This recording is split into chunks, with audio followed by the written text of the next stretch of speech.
So let me take you back 1,000 years ago. What was going on? What did the world look like 1,000 years ago? So 1,000 years ago, the world economy basically was about trade between three major nodes. One of them was in the Eastern Mediterranean, the Fatimid Empire out of Egypt. The second was India, which was the southern India was at that time dominated by the Chola Empire. And the third was China, ruled over by the Song Empire. And these three nodes were trading each other heavily, particularly through the maritime route.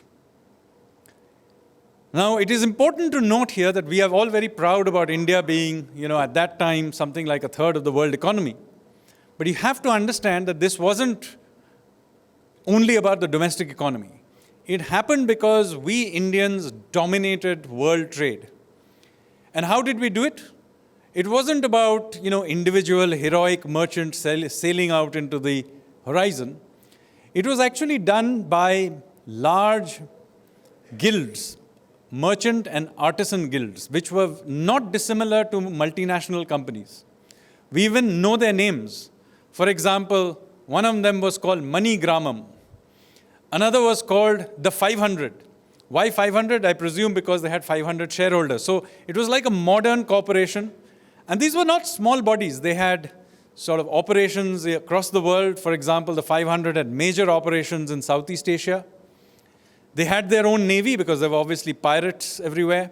Indeed, some of these big multinational merchant guilds were so powerful that they survived through many dynasties. So dynasties would come and go, empires would come and go, but these massive merchant guilds would continue. And these merchant guilds were financed by a very sophisticated financial system, interestingly run out of the temples. So in case you have ever wondered why is it that Hindu temples in the medieval period had so much gold, it was not because the kings of that time were handing over their gold to the temples. Let me assure you that Indian politicians of all eras are always very reluctant to hand over their money to anyone. So even at that time it was true. The reason Indian temples, Hindu temples had so much money was because they functioned as banks and venture capitalists who were financing these merchant and artisan guilds to build out this massive merchant, what I would call an export-led model of growth. So this was what allowed this domination of this global economic system.